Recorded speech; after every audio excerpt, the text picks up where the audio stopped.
자, 퇴근하고 유튜브 켜면은 이런 영상 많이 뜨죠. 하루 20분 전신 불태우는 히트. 자, 저장해뒀다가 큰맘 먹고 이거 따라해보신 분들 있으시잖아요.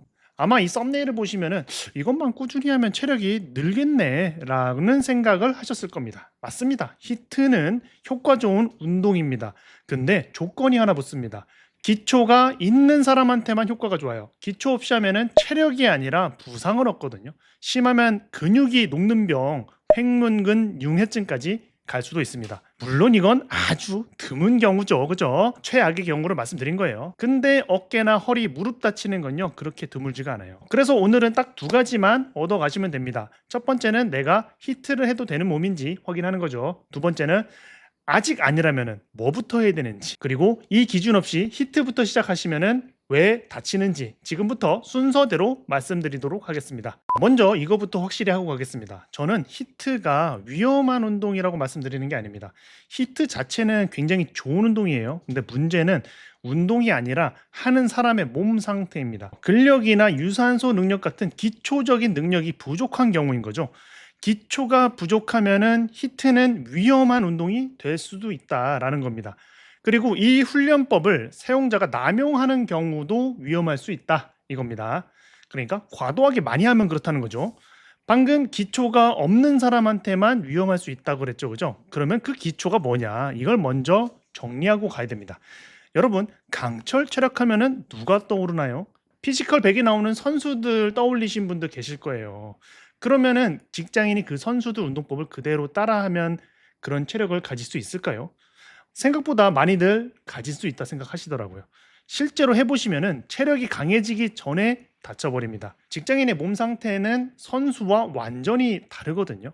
근데 10명 중 9명은 여기서 실수를 한다는 거죠. 유명한 사람이 하는 운동을 따라하면은 막연히 나도 그 사람들처럼 좋아질 거라고 생각하는 거예요. 히트도 똑같습니다. 자, 여기서 말하는 기초는 딱 두 가지입니다. 근력 그리고 유산소 능력. 그럼 이런 생각 하실 거예요. 히트가 근력이랑 유산소 능력을 다 길러준다던데요. 여기서 하나씩 한번 뜯어보겠습니다. 유산소는 맞습니다. 히트는 처음 하는 사람한테도 심폐 능력을 잘 올려준다고 알려져 있어요. 오히려 바닥이 낮으니까 더 잘 오르기도 해요. 근데 이제 근력은 조금 달라요. 러닝이나 사이클로 하는 심폐형 히트는요. 무거운 걸 드는 힘이죠. 그러니까 근력을 거의 안 올려줘요. 그러면 이제 캐틀벨 같은 걸로 하면 힘 좋아진던데요. 하실 수 있는데요. 근력도 늘긴 합니다만 파워가 훨씬 많이 좋아집니다. 근력이랑 파워랑 헷갈릴 수 있는데요. 근력은 무거운 걸 드는 힘이에요. 그래서 속도가 느려도 들기만 하면 힘이 센 겁니다. 근데 파워는 그 힘을 빠르게 쓰는 능력이에요. 그러니까 무거운 무게를 빠른 속도로 들어 올려야 파워가 강한 겁니다. 그러니까 너무 무거워서 드는 속도가 느려지면은 힘은 센데 파워는 약한 거죠. 둘은 이제 비슷한 것 같은데 좀 다른 거죠. 히트를 반복하는 동안 자세가 안 무너지게 버티는 데는 근지구력이 쓰입니다. 근데 이 근지구력의 바탕이 바로 근력이에요. 내가 가진 힘이 강할수록 매 동작을 유지하는 데 드는 힘은 상대적으로 더 낮아지거든요. 예를 들어서 어떤 동작의 자세를 유지하는데 10 정도의 힘이 필요하다고 가정해 봅시다. 근데 내가 가진 힘이 10이라면 어떻게 될까요? 내가 자세를 유지하는 데만 내가 가진 힘을 모두 다 써야 되잖아요. 그래서 조금만 지쳐도 금방 자세가 무너지겠죠. 근데 100의 힘을 가지고 있다면요. 좋은 자세를 훨씬 더 오래 유지할 수 있을 겁니다. 왜냐면은 내가 가진 힘에 비해서 정말 작은 거니까요. 10이라는 거는. 그래서 힘이 세면은 지쳐도 좋은 자세가 더 오래 유지되는 거고요. 반대로 기초 근력이 없으면은 첫 세트부터 자세가 막 흐트러지기도 하는 거죠. 그래서 근력이라는 바탕이 먼저 있어야 된다는 겁니다. 그럼 효과가 있다는데 뭐가 문제냐라고 물으실 수도 있어요. 문제는 효과가 아니라 안전입니다. 히트가 좋다는 얘기는 전부 그 강도를 안전하게 소화할 수 있는 사람 기준이에요. 기초가 없으면은 체력이 좋아지기도 전에, 그러니까 효과를 보기도 전에 다친다는 겁니다. 그러니까 RPG 게임으로 비유하면 이렇습니다. 레벨 10 캐릭터가 레벨 50짜리 사냥터에 들어가면 어떻게 되나요? 경험치가 문제가 아니죠. 그 전에 죽습니다. 히트도 똑같아요. 기초 없는 사람은 효과를 따지기 전에 몸이 먼저 망가진다. 이겁니다. 자, 그러면은 왜 무너지는지 근력부터 보겠습니다. 히트는 이름부터 고강도 인터벌 트레이닝입니다. 버피, 점프 스쿼트, 스프린트 같은 동작을 뭐 짧게 쉬면서 계속 돌리는 운동이에요. 근데 하루 종일 앉아서 일하던 직장인의 몸은요, 이 강도를 견딜 준비가 안 돼 있습니다. 그럼 어떻게 되느냐? 처음 몇 개는 그럴듯하게 해요. 근데 힘이 빠지기 시작하면은 아까 그 말한 그 힘 있죠. 자세를 유지시켜주는 근력이 없으니까 자세가 먼저 무너져요. 대표적으로 허리가 막 굽고요. 무릎이 안쪽으로 말리고요. 그리고 어깨도 말리고 그런 상태를 계속 반복하는 겁니다. 빠르게 숨이 턱 끝까지 찬 채로 말이죠. 이게 여러 날이 누적되면은 부상으로 가는 거예요. 아까 오프닝에서 어깨, 허리, 무릎 다치는 거는 드물지 않다고 얘기를 했죠. 그죠? 실제 부상 데이터에서도 많이 다치는 부위가 딱 이 셋이에요. 어깨, 허리, 무릎. 그러니까 자세가 무너질 때 가장 먼저 망가지는 그 부분이죠. 그죠? 제가 여기 근력학교에서 직장인 수백 명을 가르쳐 본 경험으로 말씀드리면요. 처음 오시는 분들은 대부분 이미 어딘가가 아픕니다. 요즘 조금 더 심해진 경향이 좀 있어요. 어떤 분은 무릎이 아프고 어떤 분은 허리가 아파요. 이거는 이제 운동을 너무 안 해서 가만히 있는 것도 몸이 못 견디는 상태인 겁니다. 이런 상태에서 갑자기 고강도 인터벌 트레이닝을 때린다? 그러면 바로 자세가 무너지겠죠. 부상 확률이 매우 매우 높아지는 겁니다. 그리고 최악의 경우가 아까 오프닝에서 말씀드린 횡문근 융해증입니다. 준비가 안 된 근육을 갑자기 고강도로 때려버리면요. 근육세포가 파괴되는 거예요. 그러면 그 안에 있는 물질이 혈액으로 쏟아져 나오는 겁니다. 심하면 신장까지 손상된다 그러더라고요. 물론 다시 말씀드리지만 이건 굉장히 드문 일이에요. 히트한다고 무조건 다 그렇게 되는 건 아니다 라는 겁니다. 근데 이 병이 생기는 전형적인 상황이 하나 있어요. 아무것도 안 하던 사람이 갑자기 무리를 했을 때라는 거죠. 흔하진 않지만 이 조건이 겹칠 때 드물게 나오는 거거든요. 문제는 그게 정확히 기초가 없는 직장인이 히트를 시작하는 상황이랑 같다는 겁니다. 자, 정리하면은 기초 근력이 없는 사람이 히트를 하면 근육하고 관절이 다칠 수 있다.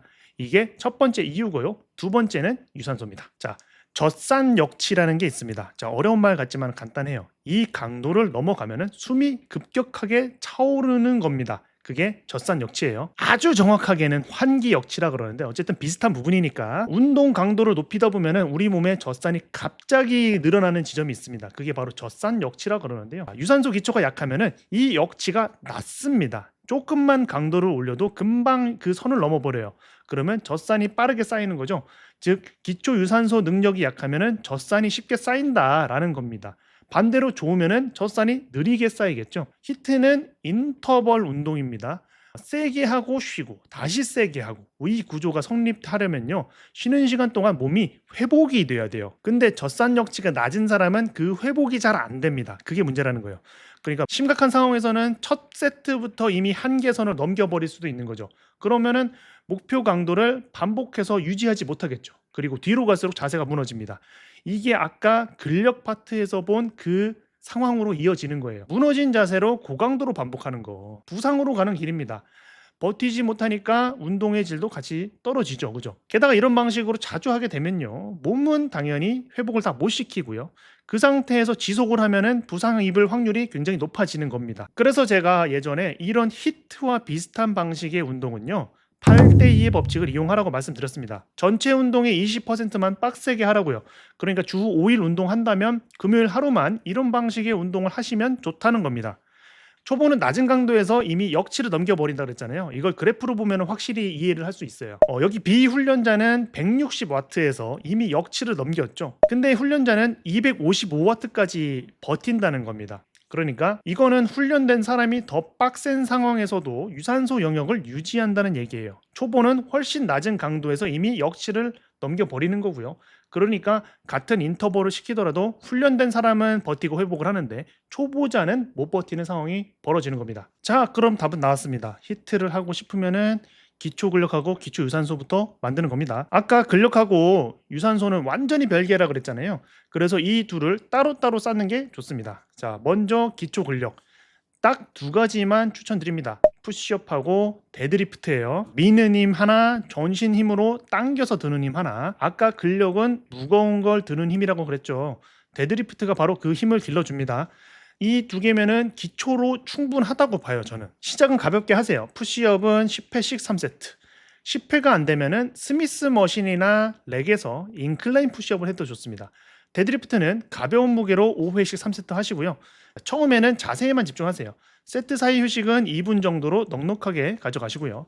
충분히 잘 쉬어야 근력도 효율적으로 늘어납니다. 연습이 잘 되면은 이제부터 하는 방식이 중요한데요. 매번 한 개까지 몰아붙이는 게 아니라 2회, 3회 정도 더 할 수 있을 것 같을 때 그만하는 거예요. 내 능력의 80% 정도만 쓰고 집에 간다고 생각하시고요. 무리하게 한다고 더 빨리 좋아지는 게 아닙니다. 기초 쌓는 시기에 무리하면은 더 빨리 병원에 갈 가능성만 높아지는 거예요. 자, 조금 더 자세한 내용이 궁금하시면요. 제 영상들 여러 개 있거든요. 그거 참고해 보시면 좋을 것 같습니다. 여기서 얘기하기에는 너무 길어지거든요. 저는 이제 근력하고 유산소, 체력 위주로만 얘기하고 있으니까요. 자, 다음은 기초 유산소, 걷기나 달리기를 하시는 게 가장 무난하죠. 대신 조건이 하나 있습니다. 180 공식이라는 심박수 기준을 지키는 겁니다.